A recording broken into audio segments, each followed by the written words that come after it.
Hello, spooky friends, and today I am going to talk about five spooky Boris Karloff films. And the first one I'm going to talk about is one that really put Boris on the map, and that is Frankenstein. And he also had a bit role in Bride of Frankenstein, and he also did Frankenstein's son, and I believe there is a film called Ghost of Frankenstein where he played the monster Frankenstein in all of those films.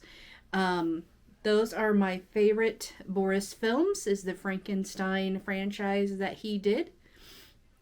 So moving on. Oh, and let me just say the reason that I think that was his best roles, and that's just my opinion, was because of how seriously he took the role of the character.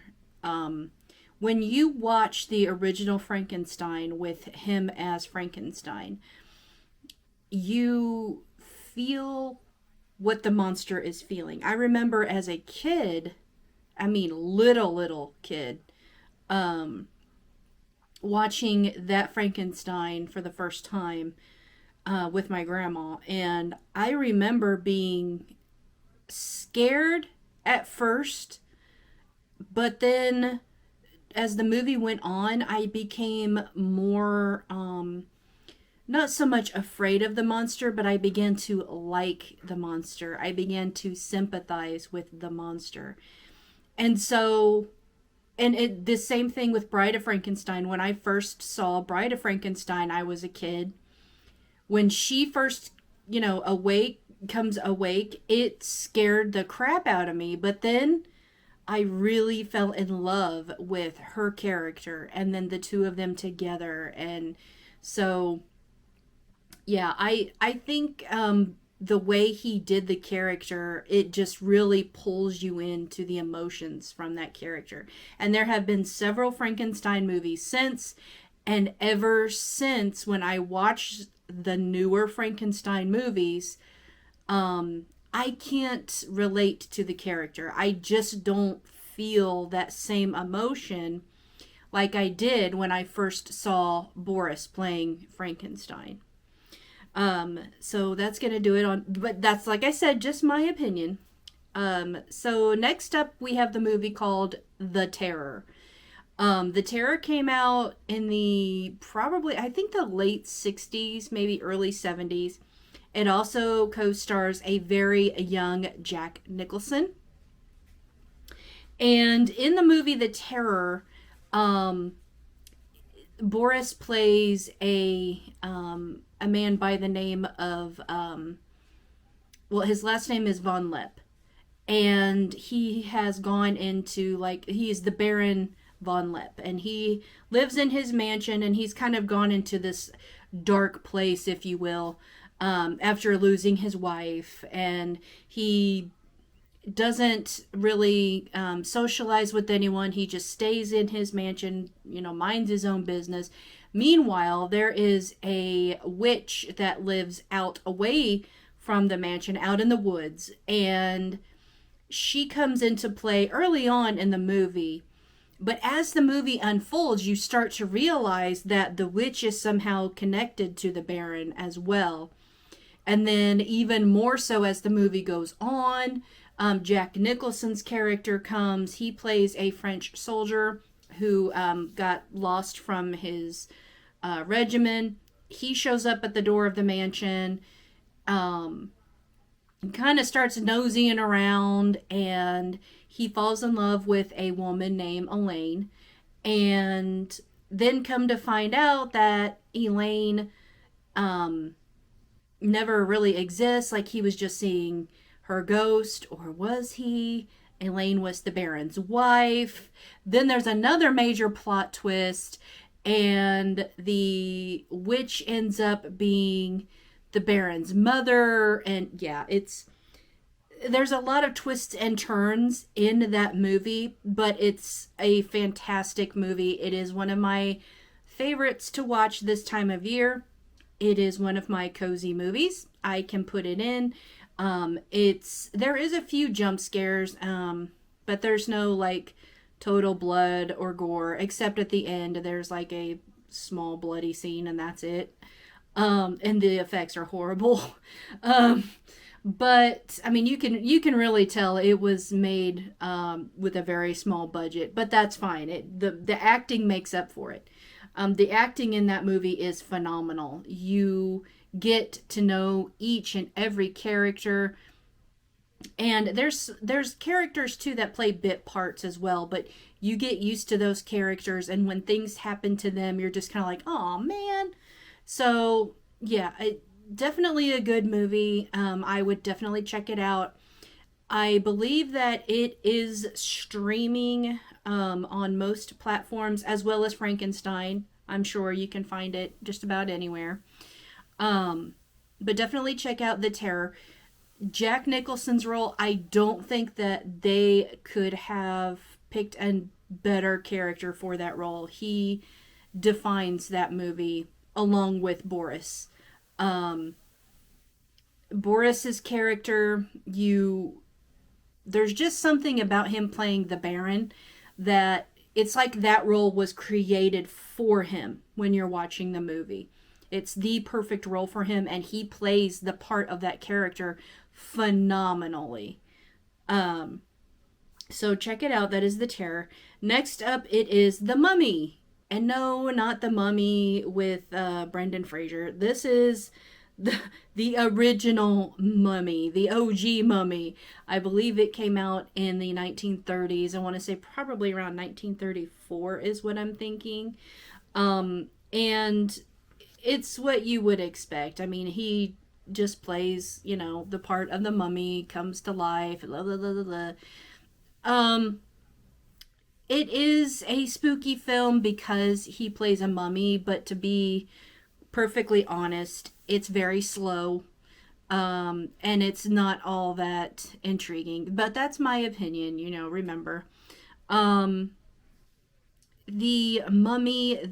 more recent Mummy, I like it a lot better than the original. But you have to remember back then when people thought of of mummies, I should say, in general, they think of the, mummies wrapped in white bandages from head to toe, that classic look. And that is what this mummy in, Boris's movie is dressed like. I mean, he's just what you would have, as simple mummy as you can imagine in your head. That is the character he is. But for the time period, it blew people's minds. People were absolutely terrified of this mummy and the possibility that, that it very well could come to life. Because once again, in the movie, The Mummy, Boris plays a character so well that you start to relate to that character, just like Frankenstein. Granted, like I said, the mummy is slow, and it's not all that intriguing, but Boris makes that film incredible by being the mummy and pulling you in to that character. After a while, you start to sympathize with the mummy, just like when you watch the Frankenstein films. You start to, understand him more, and you start to like him as the mummy. He's supposed to be a bad guy, but you can't see him as a bad guy. And Boris was phenomenal at doing that. I mean, he can just he could be a character and not say one single word, but you're gonna fall in love with that character. I mean, he was just phenomenal at doing that, and to me, that's what makes an excellent actor or actress. Moving on, number 4, Curse of the Crimson Altar. And it is about an expert in the supernatural, and he collects torture devices. And he helps a man get revenge on the descendants of those responsible for burning his ancestors at the stake. Um, it's a very good movie. It does have some slow points to it, um, but it is one of those movies that you mentally it pulls you in. Like you start to watch it and then you have to see it all the way through. Even though it's slow at times, you still have to keep watching it because you still need to see what's going to happen at the end. It's just one of those films um that just draws you in, and it's very mysterious.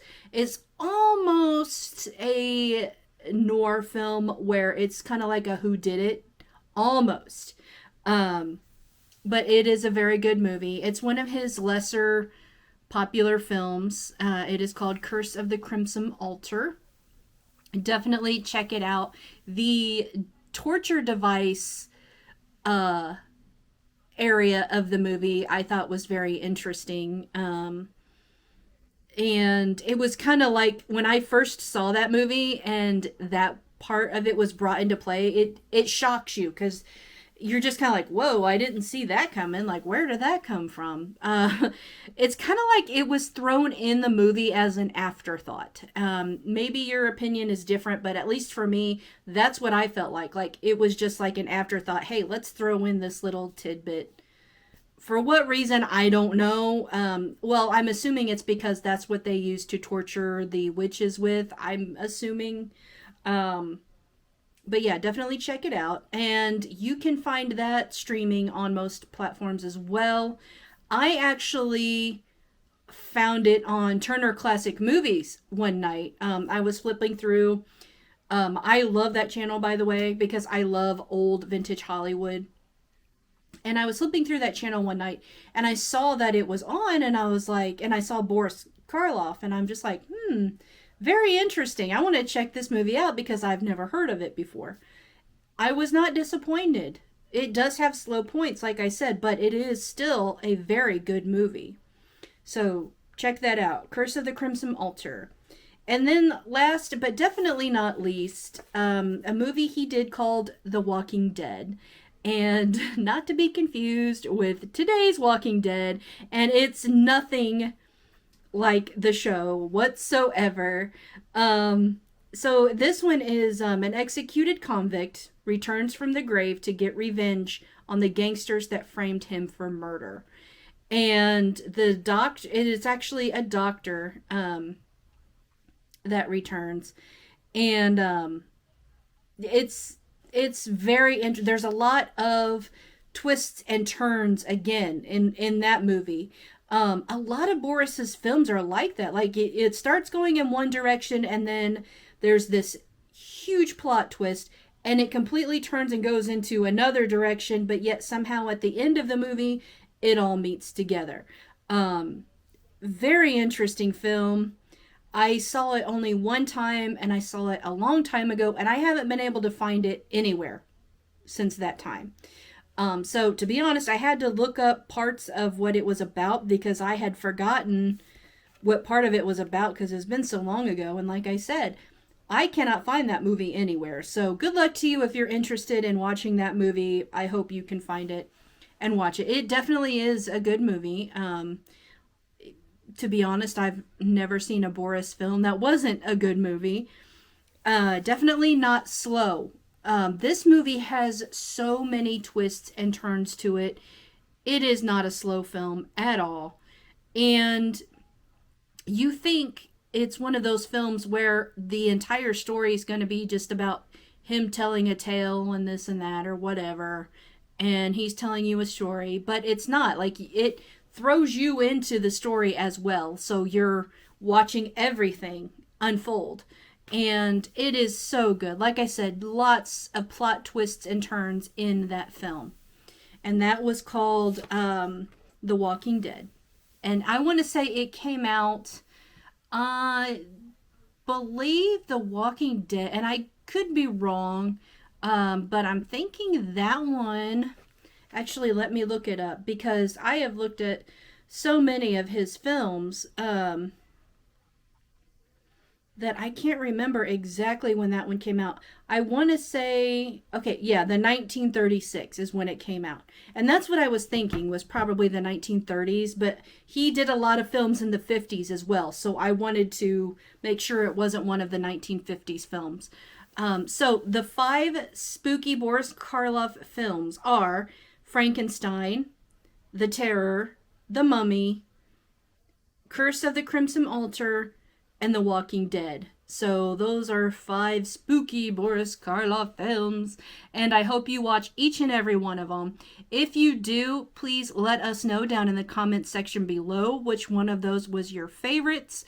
My favorite is going to be Frankenstein, like I said in the beginning, and also Bride of Frankenstein, because I liked him in The Bride of Frankenstein too. So that's going to do it for today's video. Thank you for watching. And I have much more coming up, more than just movie reviews that will be coming up this month, I promise you. But yeah, so I'm still on my journey to every single day in October. I will be uploading a video. And then come November, I will go back to uploading only once a week after that. So I am wearing glasses today because I'm having a bit of a sinus issue. But it's that time of year, so it's to be expected. And my voice sounds like it's about to start going as well. So I have some other projects going on too outside of YouTube. I have been asked to be on a paranormal podcast. I am super excited about that. And so hopefully they will let me do a video about that coming up once it has aired, and you'll be able to see that as well. So that's going to do it for today's video. Thank you for watching. I appreciate you so much. And please give me a thumbs up if you like this video. And feel free to leave a comment down in the comment section below. And don't forget to hit that subscribe button. And also, one more thing, if you want to know when I release a video as soon as it comes out, hit that bell and you'll get notifications right away. Thank you for watching, like I said, and remember, stay spooky, my friends.